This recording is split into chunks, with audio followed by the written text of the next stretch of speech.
Cerita ini fakta atau fiksi? Silakan putuskan sendiri.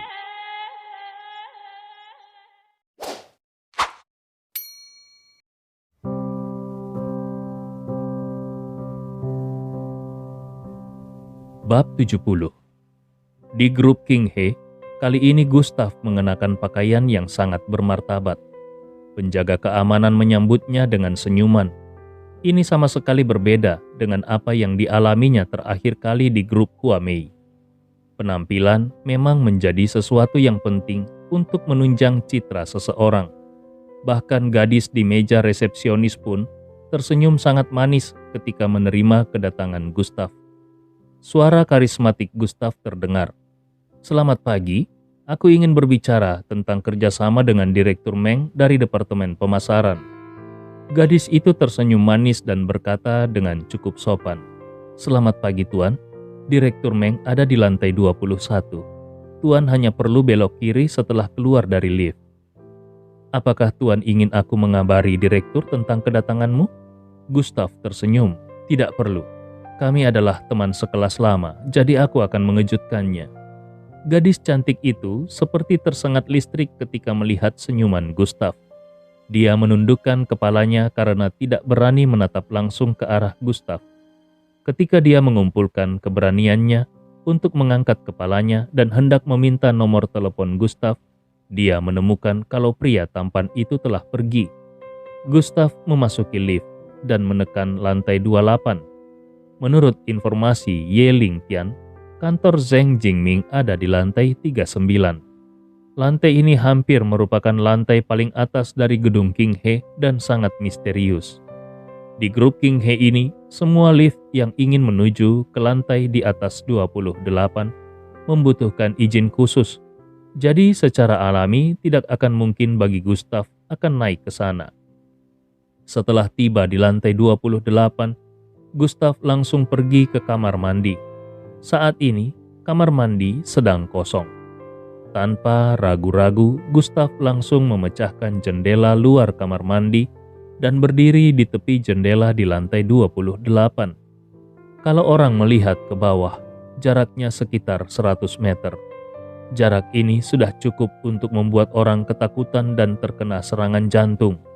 Kemudian, Gustav melirik lokasi lantai 39 dan sudut mulutnya membentuk lengkungan. Detik berikutnya, jejak Qi melonjak di bawah kakinya. Lalu Gustav menekuk lututnya dan dia tiba-tiba meledak. Tubuhnya melompat setinggi 5 meter. Salah satu tangannya berada tepat di tepi jendela lainnya. Qi di lengannya kembali meledak dan tubuhnya sekali lagi naik ke atas. Kecepatan Gustav menjadi semakin cepat seperti Spider-Man. Dalam sekejap mata dia sudah mencapai lantai 38. Karena lantai 39 benar-benar tertutup rapat, maka Gustav hanya bisa membuka jendela di lantai 38 dengan satu jarinya dan dia pun melompat masuk. Ketika Gustav masuk ke dalam lantai 38, secara naluriah dia merasakan aura kuat yang menyapu ke sisi ini. Gustav pun bergumam, tampaknya grup King He ini benar-benar tidak sederhana. Sebuah gedung perkantoran seperti ini dijaga oleh seniman bela diri kuno. Ini sangat menarik. Gustav tidak terburu-buru untuk keluar. Dia mengeluarkan kotak rokok dari kantongnya dan dengan ketukan ringan di jarinya, di bagian bawah kotak rokok itu, sebatang rokok pun melayang keluar dan dia memasukkannya ke dalam mulutnya. Setelah beberapa detik, seluruh ruangan dipenuhi asap. Tiba-tiba pintu terbuka. Dua pria kurus bergegas masuk dan langsung menemukan sosok Gustav di dalam asap. Salah satu dari mereka berteriak, "Siapa itu?" Namun sebelum dia selesai berbicara, kaki kanan Gustav sudah bergerak dan dua potong pecahan kaca langsung melesat dari bawah kakinya. Pecahan kaca itu langsung menembus ke alis mereka berdua. Darah pun tumpah dan kedua pria itu bahkan tidak memiliki kemampuan untuk bergerak. Mereka pun jatuh ke lantai. Gustav tidak langsung bergerak. Dia menunggu sampai sebatang rokoknya benar-benar habis dihisap. Barulah kemudian dia berjalan menuju kedua pria yang jatuh itu. Dia menemukan kalau keduanya memiliki tato di leher mereka, yaitu sebuah pintu berwarna hijau. Pintu itu gelap dan misterius. Gustav mendengus dingin. Pintu hijau. Kemudian dia menjentikkan jarinya dan puntung rokoknya melintas seperti panah dan menembak langsung ke tato salah satu dari kedua pria itu, seolah-olah ingin menandai pembukaan pintu hijau. Gustav mengeluarkan dokumen dari tangannya dan berjalan keluar dengan tenang, seolah-olah dia benar-benar datang ke grup King He untuk membahas bisnis. Meskipun seluruh koridor dipantau dengan kamera CCTV, tetapi Gustav tidak khawatir sama sekali. Orang itu karena dia sudah menyuruh orang untuk mengurusnya. Ye Lingtian bukan hanya mengendalikan kekuatan bela diri kuno, tetapi dia juga memiliki peretas top dunia di tangannya. Jadi tentu saja, menghapus sesuatu adalah hal yang sangat mudah. Selama periode ini, Gustav juga bertemu dengan beberapa orang kuat Kingman yang semuanya dibunuh oleh Gustav dengan satu gerakan. Meskipun orang-orang ini tidak memiliki permusuhan dengannya, namun sebelum dia datang ke sini, dia sudah mempelajari situasi umum Kingman dari mulut Ye Lingtian. Dia tahu kalau orang-orang ini hanyalah bandit yang melakukan segala macam kejahatan. Orang-orang ini berkeliaran di wilayah abu-abu dengan mengandalkan seni bela diri kuno. Mereka menguasai hampir 30% pengusaha di kota Agoru. Para pengusaha itu terus saja memberikan manfaat bagi mereka. Pada saat yang sama, grup King He juga berkecimpung dalam bisnis narkoba dan bisnis pembunuhan bayaran. Di kota Agoru, keberadaan para preman itu sangatlah mengganggu. Jadi tidak masalah kalau mereka dimusnahkan. Gustav menghabisi para pengawal di lantai 38. Dan setelah mencari untuk waktu yang lama, akhirnya dia menemukan tangga menuju lantai 39. Hanya saja pintu ke lantai 39 adalah pintu besi mekanis yang harus menggunakan sidik jari untuk melewatinya. Gustav mencibir, "Kalian pikir ini teknologi tinggi? Di depan para peretasku, semua ini hanyalah tumpukan sampah." Ketika kata-kata itu selesai diucapkan, dengan perlahan Gustav meletakkan telapak tangannya di pintu, dan kemudian dia mengerahkan kekuatannya secara tiba-tiba. Lalu ki sejati dari dantiannya menyembur keluar. Pintu besi itu langsung dipelintir dan berubah bentuk. Pintu itu ditarik paksa oleh Gustav, dan pada saat yang sama, alarm berbunyi di lantai 39. Gustav melihat dalam sekejap. Lebih dari selusin master bersenjata muncul di depannya. Orang-orang ini bukan hanya seniman bela diri kuno, tetapi mereka juga dilengkapi dengan senjata berat dan kekuatan mereka sedikit menakutkan. Lebih dari selusin sinar inframerah langsung diarahkan ke tubuh Gustav. Selama Gustav bergerak, dia pasti akan menjadi sarang lebah yang berlubang-lubang. Namun Gustav tidak panik sama sekali. Dia melemparkan pintu yang hampir bengkok yang ada di tangannya ke tanah dan menghela nafas dengan suara yang berat. Kemudian dia mengangkat kepalanya dan memandang semua orang sambil berkata dengan ringan, "Wah, ini sangat menarik." Para master bersenjata ini tercengang. Mereka tidak pernah menduga kalau seorang pria muda berjas rapih muncul di sini. Dan yang lebih mengejutkan lagi adalah karena pria muda itu malah bersikap begitu acuh tak acuh, meskipun ada lebih dari selusin senjata yang diarahkan kepadanya. Apakah orang ini sudah gila? Tetapi ketika mata mereka tertuju pada pintu yang sudah rusak di lantai, ekspresi wajah mereka langsung berubah. Mata mereka membelalak, seolah melihat film horor.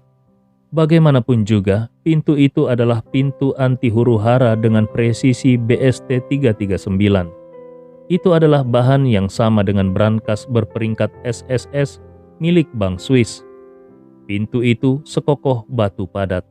Bahkan kalaupun ada ledakan yang kuat, pintu itu akan tetap utuh dan tidak akan rusak. Peluru pun tidak bisa menembus pintu itu. Bola meriam juga tidak bisa merusaknya. Tetapi di depan mereka melihat pintu yang begitu kuat itu dipelintir oleh seorang pemuda. Pintu itu seolah hanya mainan di tangan pemuda ini. Kekuatan mengerikan macam apa yang bisa melakukan hal seperti ini? Semua orang ketakutan dan saling berbisik, "Ada apa ini?" Situasi ini menyebabkan lantai 39 jatuh ke dalam keheningan yang mematikan. Setelah waktu yang lama, Gustav memecah keheningan dan berkata, "Aku tidak suka sinar inframerah menyinari tubuhku. Itu sangat menggangguku." Setelah mengatakan itu, Gustav pun berpindah dengan santai. Dengan satu langkah, dia langsung menginjak dinding. Kelompok itu juga menyadari bahwa saat ini segala sesuatunya sudah di luar kendali mereka. Jadi mereka tidak lagi ragu-ragu dan hujan tembakan pun terdengar.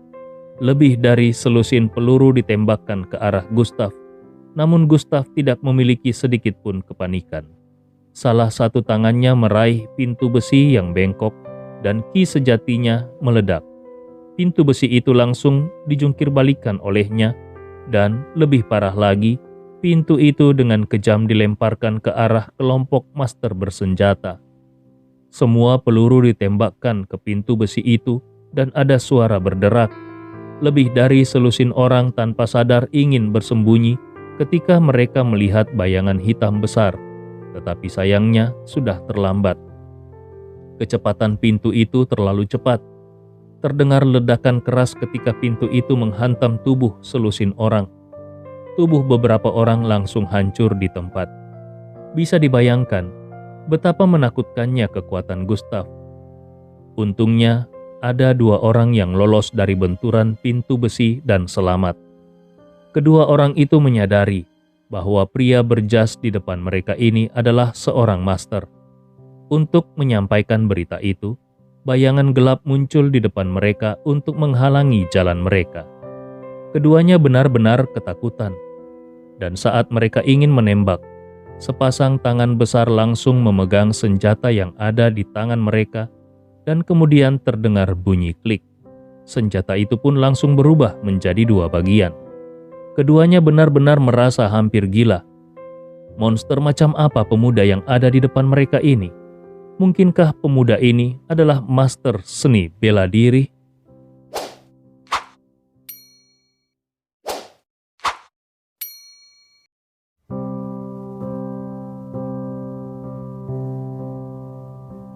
Bab 71.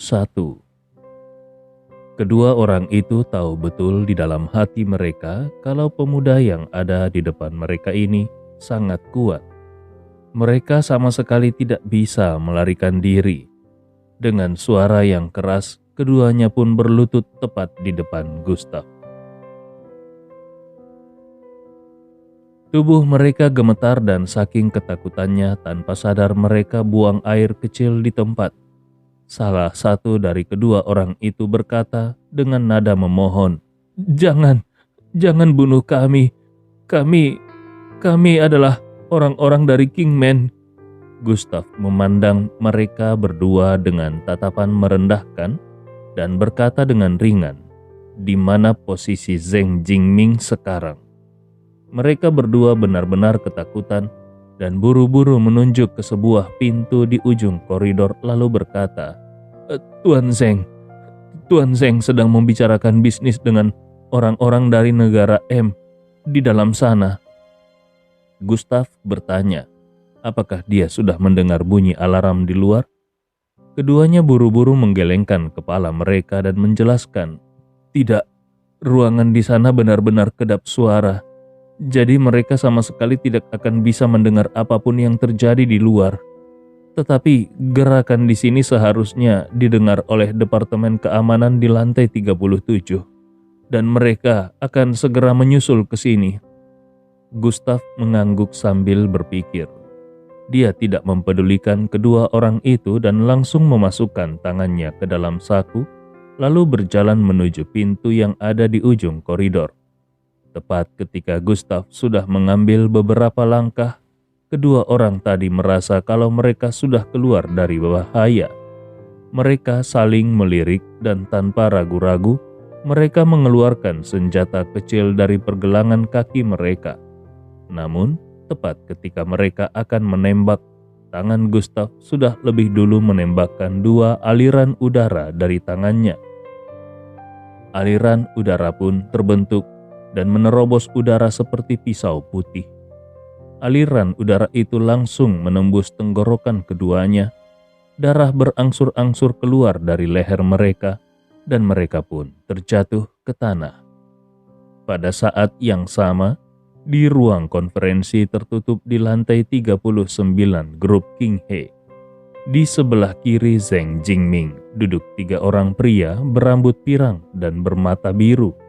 Semuanya adalah mata-mata dan pedagang senjata dari negara M. Negara M selalu sangat tertarik dengan Cina. Mereka tahu kalau mereka tidak akan bisa mengendalikan Cina di permukaan.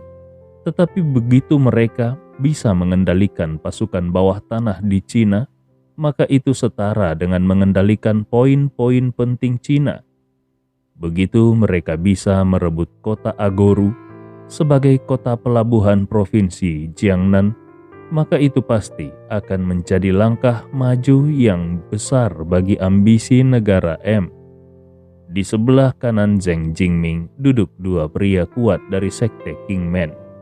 Di permukaan, grup King He adalah grup manufaktur, tetapi sebenarnya itu telah disusupi oleh sekte Kingman, dan Zheng Jingming hanyalah boneka untuk sekte Kingman.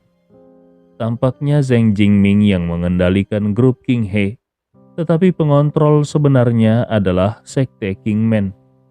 Di ruang konferensi, seorang pria parubaya memandang Zheng Jingming dan berkata dengan serius, "Tuan Zheng, negara M kami ada di sini dengan ketulusan. Selama kau memberi kami kuota untuk kapal yang akan masuk dan keluar di pelabuhan kota Agoru, serta peta bandara persenjataan di provinsi Jiangnan, maka negara M pasti akan memberimu peralatan bersenjata yang terkuat. Kami tahu bahwa pasukan seniman bela dirimu di Cina sangat kuat. Kami juga memiliki senjata yang dirancang khusus untuk seniman bela diri, di mana senjata tersebut akan sangat bisa meningkatkan kekuatan mereka. Selama kau menganggukkan kepala, kerjasama ini akan memaksimalkan manfaat bagi kita berdua." Tatapan mata Zheng Jingming menjadi sedikit serius.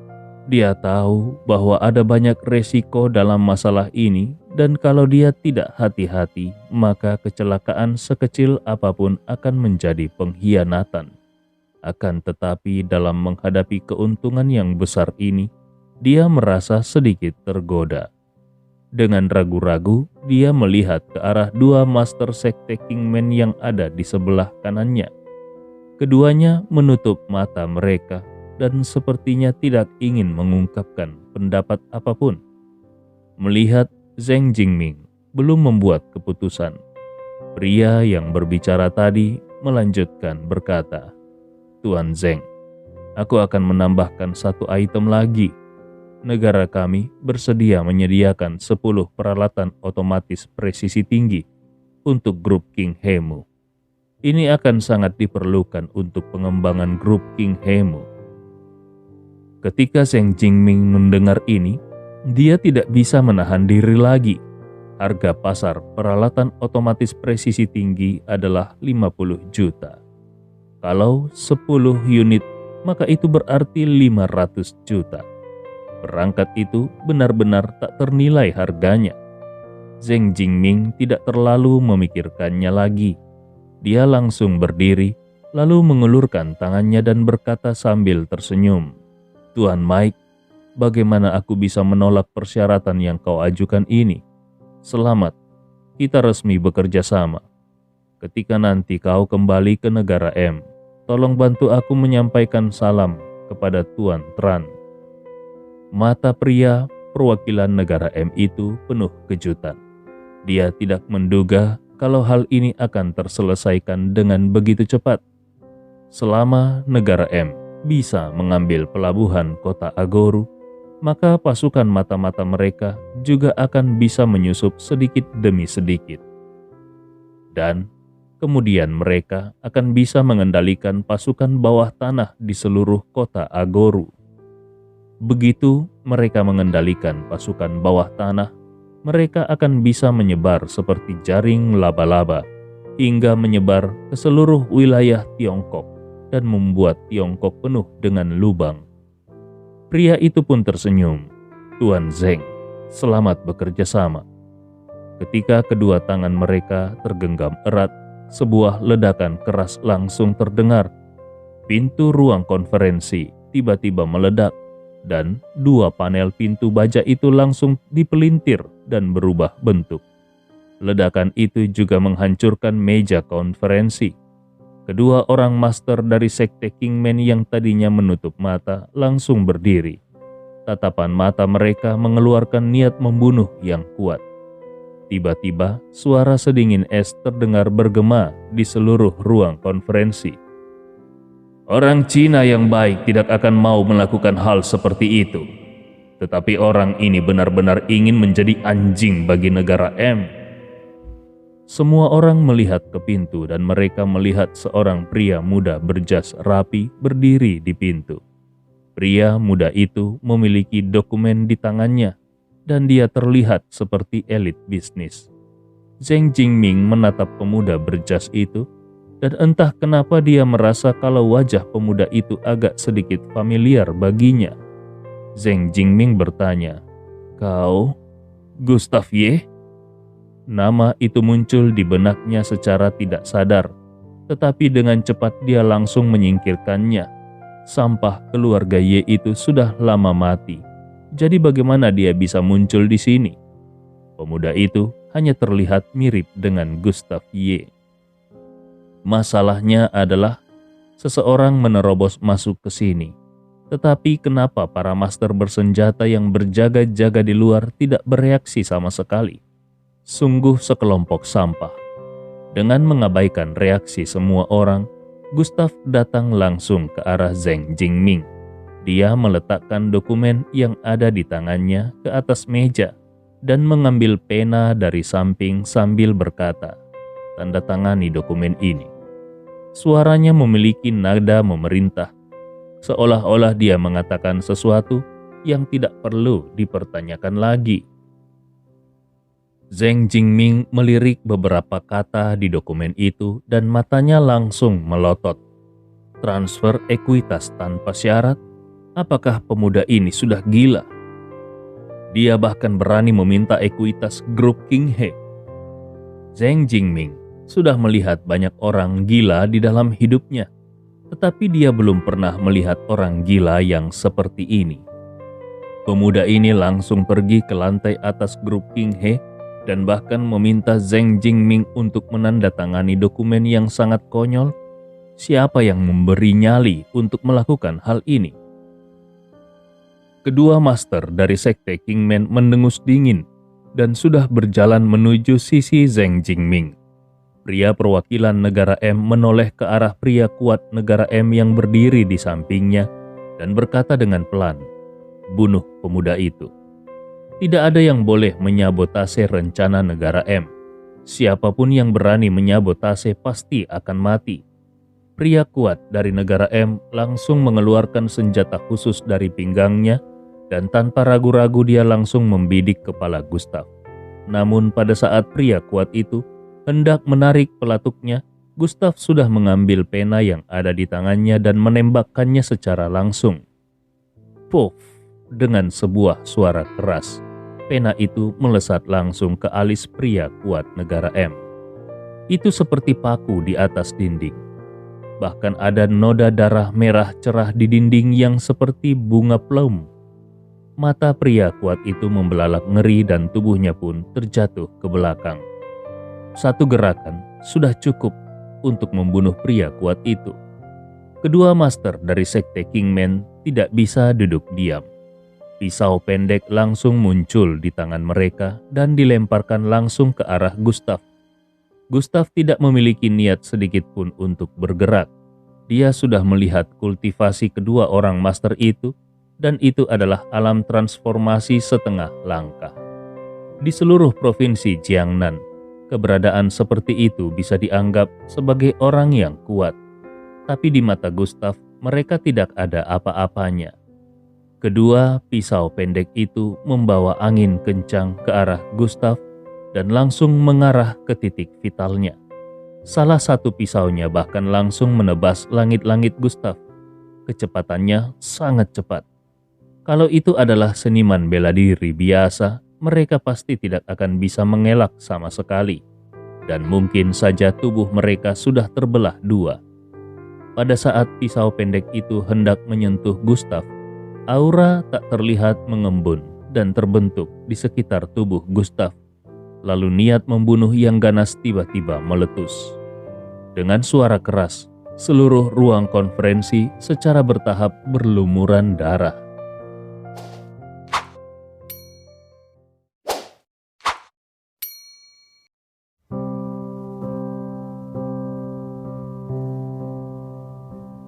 Bab 72. Ketika semua orang melihat lumuran darah muncul, mereka sangat gembira karena mereka semua mengira kalau tamu yang tak diundang itu telah terbunuh. Tetapi ketika mereka melihat penampakan di depan mereka, senyum semua orang langsung menghilang. Mereka melihat dua pasang lengan terputus yang menghantam langit-langit, dan kemudian lengan tersebut jatuh ke atas meja konferensi dengan banyak darah. Ini sangat mengejutkan, dan pemuda berjas itu masih berdiri utuh pada saat ini.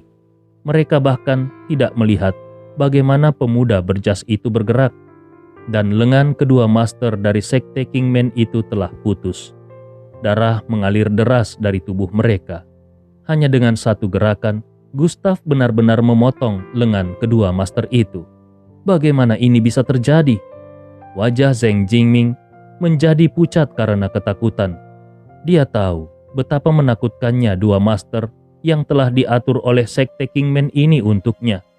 Kedua master itu pernah membantai lebih dari selusin pembunuh bayaran, dan mereka juga mampu menebang pohon raksasa dengan satu telapak tangan.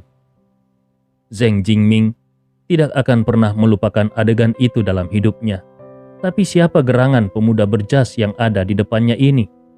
Sebelum dia bisa bereaksi, dua master sekte Kingman yang merasa kesakitan itu berteriak, dan teriakan mereka sangat menyayat hati. Keduanya mundur selangkah dan menatap Gustav dengan ngeri sambil berkata serempak, "Master sekte seni bela diri, kau adalah master yang berada di ranah Grandmaster." Pada saat ini, seluruh ruangan tampak sunyi. Semua orang yang hadir sangat menyadari apa arti kata Grandmaster. Tapi bagaimana mungkin ada Grandmaster seni bela diri yang sangat muda di tempat kecil seperti kota Agoru? Salah satu master sekte Kingman menyadari bahwa ada sesuatu yang salah. Dia baru saja akan berlari keluar ketika sebilah ki menembus udara dan menembus jantungnya secara langsung. Tubuhnya pun terjatuh dan matanya melotot tajam. Dia mati dengan mata yang terbuka. Melihat pemandangan ini, Zheng Jingming dan master sekte Kingman lainnya yang terluka tidak berani bergerak sama sekali. Tubuh mereka seolah menjadi kaku. Gustav tidak terburu-buru untuk menyelesaikan kedua orang ini. Matanya justru tertuju pada dua orang yang tersisa dari perwakilan negara M. Gustav bergerak maju selangkah demi selangkah. Langkah kakinya sangat ringan, tetapi bagi dua orang perwakilan negara M, itu adalah langkah kaki kematian. Salah satu pedagang senjata negara M tahu bahwa anak laki-laki berjas yang ada di depannya ini adalah seorang seniman bela diri kuno di Tiongkok. Jadi dia tidak berani bertindak ceroboh. Dia mengulurkan tangannya untuk menyentuh pistol yang ada di pinggangnya. Di detik berikutnya, pelatuk pistol itu sudah ditarik dan ditembakkan langsung ke dahi Gustav. Seluruh prosesnya berjalan dengan cepat, dan Gustav sama sekali tidak diberi kesempatan untuk menghindar. Penembak itu bahkan telah membayangkan gambar kepala Gustav yang meledak di depannya dan berteriak, "Pergilah ke neraka!" Terdengar suara tembakan yang keras dan semua orang langsung menjadi sangat gembira. Memangnya kenapa kalau pemuda itu adalah seorang seniman bela diri? Kekuatan senjata termal bukanlah sesuatu yang bisa dihadapi bahkan oleh seniman bela diri kuno sekalipun. Selama pemuda ini meninggal, semua krisis bisa teratasi. Secara alami Gustav tahu bahwa pihak lain telah menembak. Matanya memadat dan dia memasang wajah serius. Ki sejati di dantiannya melonjak. Dia melangkah dengan santai dan dinding ki mengembun di depannya. Peluru itu menghantam dinding udara dan melambat secara tiba-tiba. Kemudian Gustav sedikit memiringkan badannya, dan pada saat yang sama dia mengulurkan tangannya, lalu dia benar-benar meraih peluru itu secara langsung. Peluru dijatuhkan ke atas meja konferensi dengan suara yang sangat tajam. Pada saat ini, semua orang tercengang dan otak mereka menjadi kosong. Pemuda itu, pelurunya benar-benar ditangkap olehnya. Apa-apaan ini? Pria dari negara M itu sudah basah kuyup karena keringatan. Dia tahu bahwa situasi di Cina selalu sangat misterius, tetapi dia tidak menyangka akan ada seseorang di dunia ini yang bisa menangkap peluru dengan tangan kosong. Sementara pedagang senjata itu sudah bersiap kembali untuk terus menembak. Namun kali ini, Gustav tidak akan memberinya kesempatan lagi. Dia meraih peluru yang tergeletak di atas meja dan menjentikkannya dengan ringan sambil berkata, "Ku kembalikan peluru ini kepadamu." Peluru itu bergesekan dengan keras di udara, dan di detik berikutnya peluru itu menembak langsung ke arah senjata yang hendak ditembakkan. Senjata itu meledak secara langsung dan pecahannya menembus leher pedagang senjata dan membunuhnya seketika itu juga. Pria perwakilan negara M itu melirik mayat temannya. Lalu dia benar-benar panik dan mundur beberapa langkah sambil berkata, "Jangan bunuh aku. Aku adalah seorang diplomat. Kalau kau menyentuhku, kedutaan besar negara M pasti akan menyulitkan Cina. Aku punya uang. Aku punya banyak dolar. Aku akan menggunakan uang itu untuk membeli hidupku." Gustav mengeluarkan sepotong RMB dari sakunya dan memainkan uang itu sambil berkata, "Uang? Aku tidak kekurangan uang. Lagi pula aku lebih suka RMB daripada dolar." Wajah pria itu langsung berubah dan saat dia ingin mengatakan sesuatu, Gustav sudah kembali berbicara. "Kota Agoru adalah tempatku dibesarkan dan Cina adalah negaraku. Aku tidak akan membiarkan orang lain menghancurkan hidupku dan aku juga tidak akan membiarkan siapapun menghancurkan negaraku yang stabil. Semua orang yang berbuat kejahatan di negaraku pasti akan mati." Tiba-tiba terdengar suara mendesing yang keras dan koin di tangan Gustav melesat keluar. Detik berikutnya koin itu menembak langsung ke tubuh pria itu dan akhirnya menancap ke dinding dengan berlumuran darah. Orang yang lainnya telah terbunuh. Ekspresi Gustav terlihat datar. Dia melirik ponsel yang ada di atas meja, lalu mengambilnya secara langsung dan memasukkannya ke dalam sakunya. Dia yakin masih ada orang yang memiliki gagasan tentang pelabuhan Agoru. Ketika saatnya tiba untuk menyerahkan ponsel ini kepada Bai Libing, itu bisa dianggap melakukan sesuatu untuk Agoru. Setelah melakukan semua ini, dia melihat Master Sekte Kingman yang terluka dan Zheng Jingming. Ketika Master Sekte Kingman dan Zheng Jingming melihat Gustav datang, seluruh tubuh mereka gemetar. Mereka sudah menyaksikan seluruh prosesnya tadi. Menurut mereka, Gustav hanyalah iblis. Gustav hanyalah iblis yang membunuh orang tanpa berkedip. Master Sekte Kingman tidak tahan lagi dengan tekanan mematikan ini dan berkata, "Aku tidak peduli siapa kau, tapi kapan Sekte Kingman kami menyinggung perasaanmu? Lalu kenapa kau sangat ingin membunuh semua orang? Ketahuilah, begitu kau membunuhku, pemilik Sekte Kingman pasti akan menemukanmu dan membunuhmu dengan tangannya sendiri." Gustav bersandar di meja konferensi dan menyalakan sebatang rokok, seolah-olah dia sedang mendengarkan dengan cermat ancaman dari pihak lain. Setelah waktu yang lama, matanya menatap kedua orang itu dan bertanya, "Sudah selesai? Kalau begitu sekarang giliranku. Pertama, bukan sekte Kingman yang memprovokasiku, tetapi grup King He. Kedua, sekarang aku berubah pikiran. Malam ini akan menjadi malam terakhir keberadaan sekte Kingman." Mata Master Sekte Kingman melebar dan kemudian dia mencibir. "Apakah menurutmu di dunia ini, kau adalah satu-satunya master seni bela diri yang berada di ranah Grandmaster? Pemilik Sekte Kingman kami juga telah melangkah ke ranah Grandmaster. Kupikir kau sedang bermain dengan api dan justru akan membakar dirimu sendiri.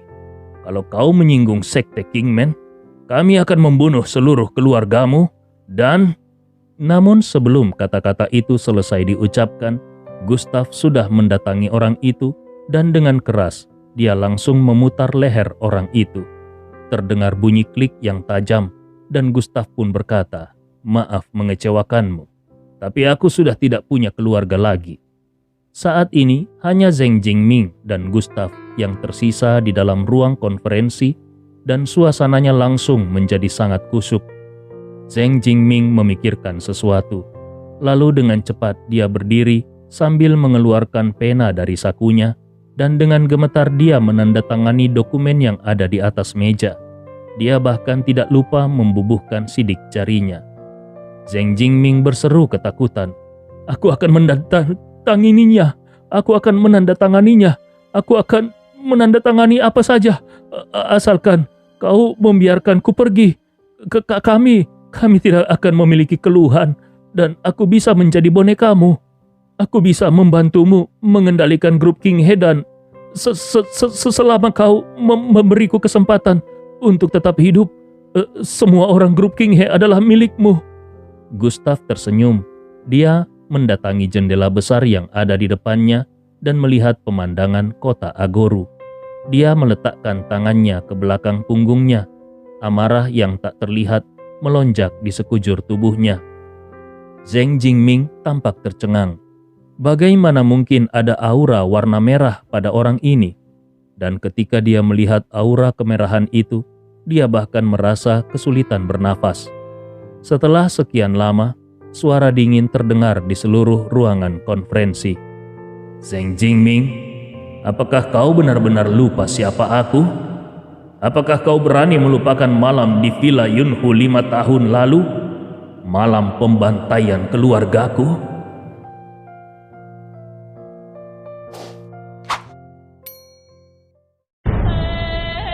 Cerita ini fakta atau fiksi? Silakan putuskan sendiri.